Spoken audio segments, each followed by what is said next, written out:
Mereka tidak mau membuka bahwa Nabi menyentuh Siti Aisyah itu setelah usia 9 tahun.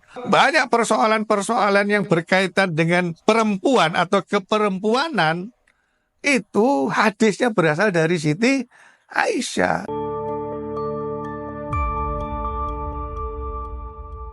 Saudara, memang Siti Aisyah ini yang saya ingin mulai dari Siti Aisyah.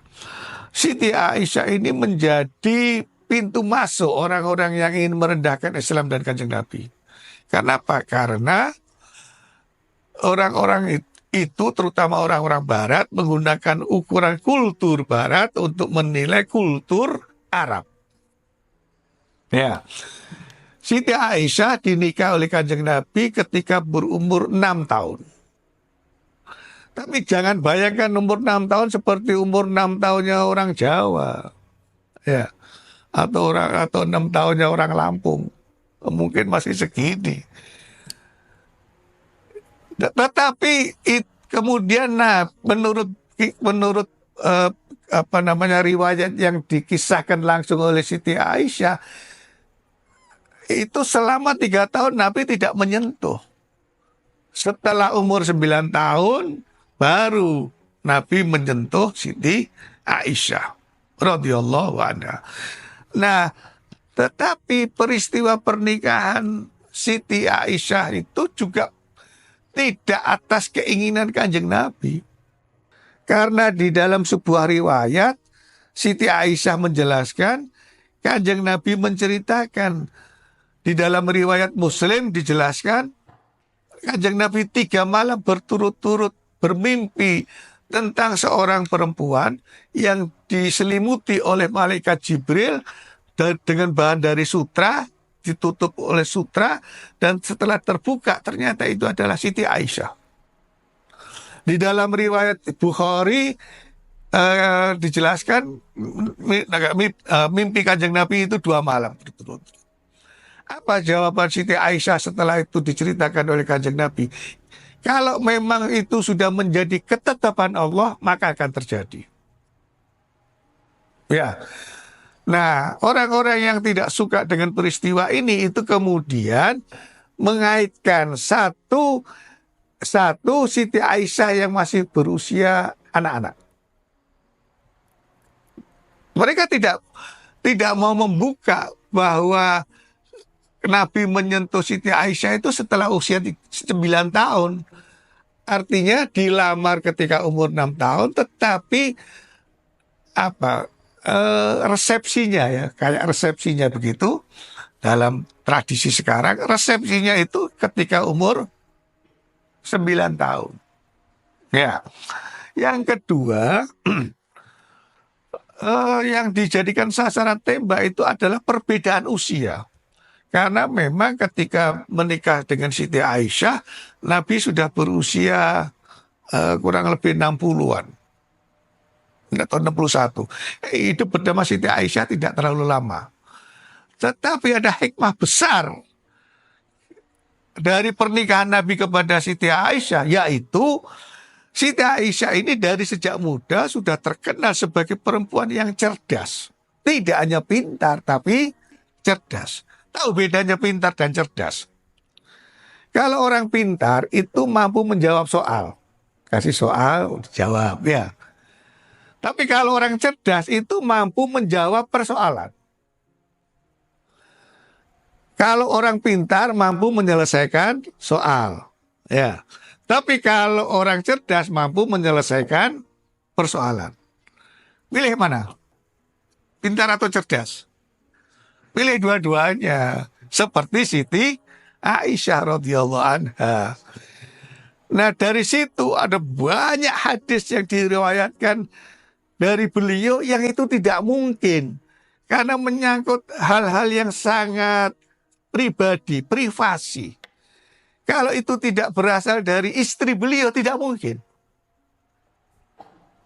Ya. Banyak persoalan-persoalan yang berkaitan dengan perempuan atau keperempuanan itu hadisnya berasal dari Siti Aisyah. Tidak mungkin dari Abi Hurairah yang sama-sama orang laki. Meskipun Abu Hurairah sangat dekat dengan Kanjeng Nabi karena termasuk ahlus sufah yang sehari-hari hidup menghabiskan waktu di dekat kamar Kanjeng Nabi atau rumah Kanjeng Nabi Muhammad Shallallahu Alaihi Wasallam. Tidak bisa. Nah, eh, artinya begini, ini adalah sebuah hikmah besar bagi agama Islam karena kemudian umat Islam menjadi tercerahkan dalam banyak hal yang berasal dari hadis-hadis yang diriwayatkan dari Siti Aisyah radhiyallahu anha. Ya. Nah, kalau mengukur pernikahan pada saat itu dengan kultur saat itu, dengan kultur saat ini ya nggak ketemu. Kalau mengukur tentang kondisi fisik orang dulu dengan sekarang ya tidak mungkin ketemu. Ya. Jadi kalau Nabi seperti yang dituduhkan mereka, tidak mungkin umur 25 tahun. Ya, yang memiliki ketampanan yang luar biasa itu tinggal pilih gadis mana, pasti mau. Tapi yang dinikahi adalah seorang janda yang sudah 40 tahun usianya. Ini membantah tuduhan-tuduhan negatif yang dialamatkan kepada Kanjeng Nabi Muhammad SAW. Ya, nah tentang Siti Aisyah, para ulama berbeda pendapat mana yang lebih mulia, mana yang lebih utama antara Khadijah dan Siti Aisyah. Di satu sisi Siti Aisyah sangat membantu kemajuan syariat karena riwayat-riwayat hadis yang disampaikan beliau. Tetapi Nabi sendiri lebih mengutamakan Khadijah. Artinya mengakui Khadijah itu tidak ada bandingannya. Ya, apa jawab beliau ketika kita membahas tentang mana yang lebih utama antara Khadijah dan Aisyah? Ini penting, bukan saya membandingkan atau menjelaskan tentang perbandingan itu. Siti Aisyah pernah mengatakan kepada Kanjeng Nabi, engkau telah mendapatkan rezeki dari Allah karena menikahi aku.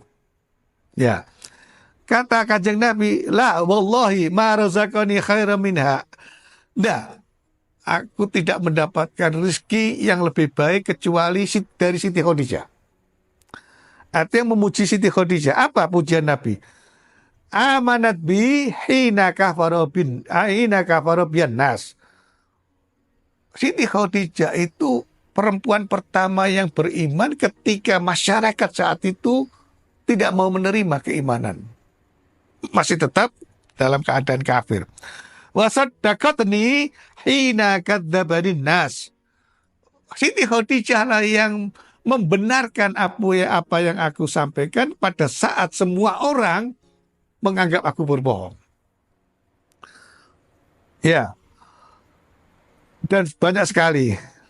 Nah, ini pengakuan Kanjeng Nabi ini sekaligus untuk mematahkan tuduhan-tuduhan keji kepada Kanjeng Nabi karena Nabi lebih mengutamakan Siti Khadijah, bukan menganggap Siti Aisyah yang paling karena gadisnya. Enggak. Karena dinikahi saat usia muda, tidak. Yang diposisikan lebih utama adalah yang janda. Ya. Bukan yang gadis, yang sudah usia 40, yang selisih 15 tahun pernikahannya. Dan masih berlanjut, tidak hanya itu. Nanti pemimpin perempuan di surga itu Siti Fatimah. Jadi artinya apa? Justru kemuliaan, keutamaan itu sampai kepada putri yang dilahirkan oleh Siti Khadijah. Sekali lagi saya ulangi, oleh Siti Khadijah yang dinikahi oleh Kanjeng Nabi pada saat usia 40 tahun dan janda.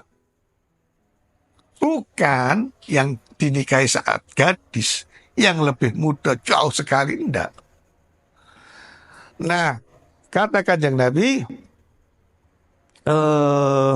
tentang Siti Aisyah, tentang Siti Fatimah, mohon maaf, ama tardina antakuni sayyidata nisa'i ahlil jannati illa Maryam. Jadi yang bisa menandingi keutamaan Sayyidah Fatimah Zahra itu Siti Maryam di surga nanti. Tapi pemimpin perempuan nanti adalah Maryam. Mudah-mudahan ada yang perempuan nanti dipimpin oleh Siti Fatimah di surga. Allahumma amin ya rabbal alamin. Kalau yang laki-laki nanti yang menjadi pemimpin siapa? Sayyidu Syuhada itu Sayyidina Husain. Yang meninggal syahid. Tapi kalau yang meninggal sangit ya tetap masuk neraka. Ya. Oke. Nah, tadi saya ingin menjelaskan tentang istri Kanjeng Nabi yang dituduhkan yang lain. Saudara-saudara, Zainab itu dinikahi oleh Kanjeng Nabi saat sudah janda dan setelah ditinggal atau diceraikan oleh suaminya yang bernama Zaid bin Harithah. Nah, Zaid bin Harithah itu anak angkat Kanjeng Nabi.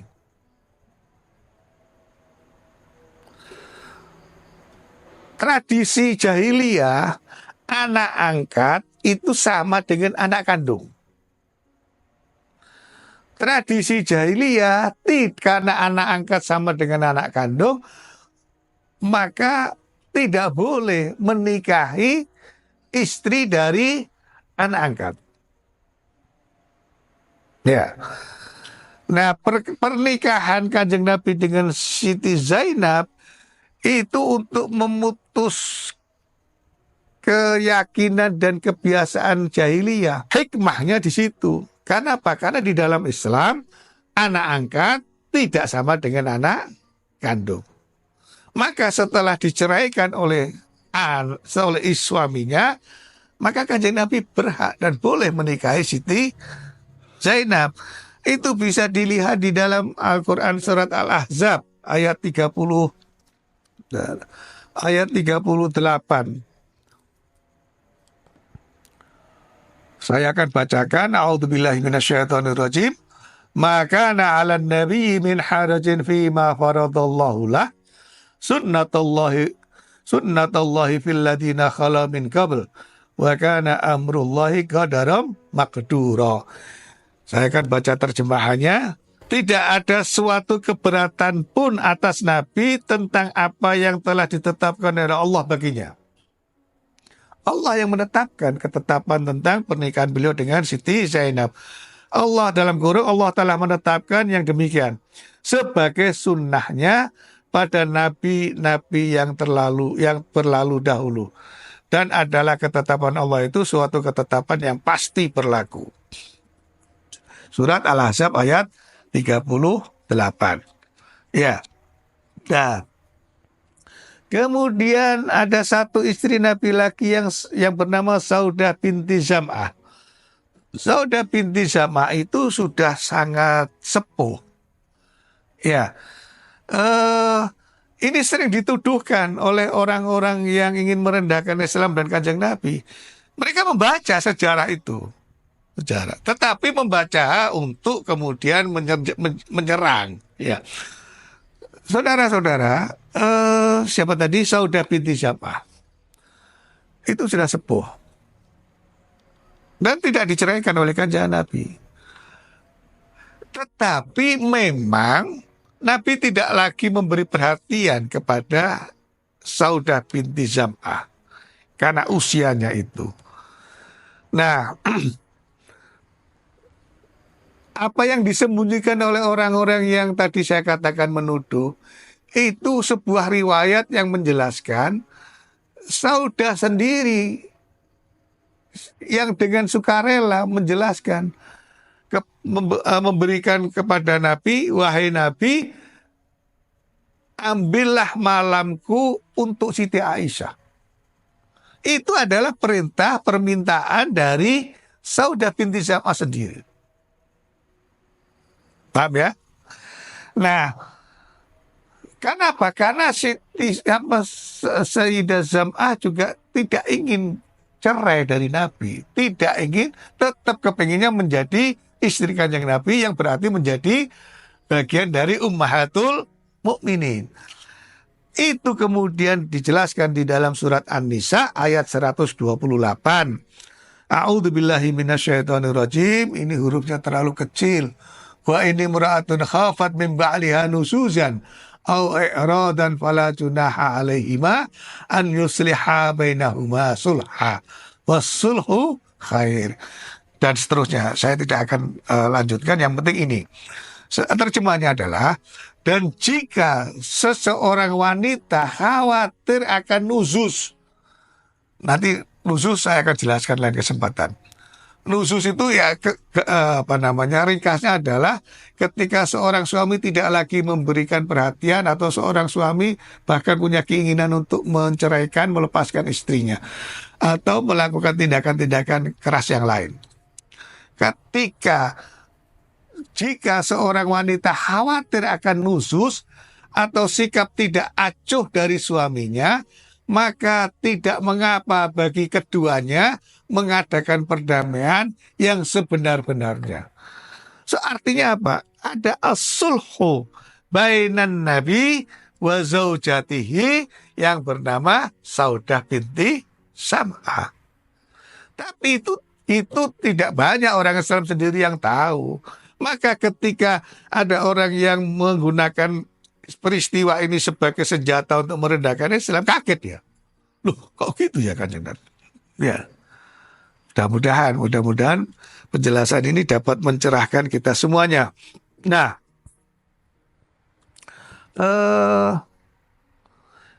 saya ingin tambahkan lagi tentang Siti Aisyah. Kanjeng Nabi itu kemudian menikahi Siti Aisyah, terjadi resepsi di bulan Syawal. Dulu di masa jahiliyah bulan Syawal itu orang takut menikah. Kalau sekarang bulan Suro. Ya, kalau sekarang takut menikah di bulan Suro atau Muharram tanggal 10 atau Muharram lah. Nah, saya kan pernah cerita, saya menikah di bulan Muharram. Alhamdulillah, tidak banyak saingan, karena saat itu orang tidak ada yang melakukan acara resepsi. Nah, sekarang kalau dulu orang jahiliyah tidak mau melakukan pernikahan di bulan Syawal, Nabi melakukan pernikahan dengan Siti Aisyah di bulan Syawal untuk memotong keyakinan orang jahiliyah yang tidak benar. Nah, sekarang orang Jawa terutama, kalau Syawal paling banyak itu melakukan acara pernikahan Syawal, Syawal, Maulid ya, Rabiul Awal, itu paling banyak. Ada banyak penjelasan di belakang sejarah peristiwa yang perlu kita ketahui, agar supaya ketika ada orang yang hanya mengambil sisi negatif atau sisi lain yang dinegatifkan, yang kemudian itu diumpankan kepada orang Islam, atau orang-orang yang kepingin masuk Islam, atau orang-orang yang kepingin belajar Islam, atau supaya orang-orang yang non-Islam itu tetap bertahan dengan agamanya dengan mencederai agama lain, al-nabi lain. Nah, kita tidak boleh melakukan itu. Ya, kenapa? Karena Al-Quran sendiri itu menghargai nabi-nabi yang menjadi penganut dan yang diikuti oleh agama lain. Yang terakhir saya mau tutup. Kenapa yang disoal 11 istri Kanjeng Nabi, tidak puluhan istri Nabi Daud?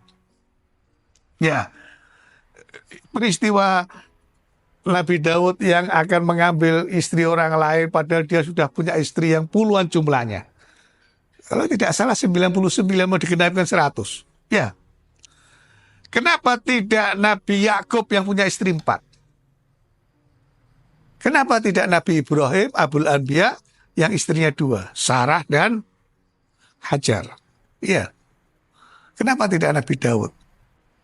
Kenapa tidak nabi-nabi orang Yahudi atau Bani Israel? Nah, jadi itu tidak terlepas dari persoalan kultur pada saat itu dan juga kultur nilai-nilai yang hidup pada saat itu. Mudah-mudahan ada manfaatnya apa yang saya sampaikan pada malam hari ini. Wallahul muwaffiq ila aqwamit thoriq. Assalamualaikum warahmatullahi wabarakatuh.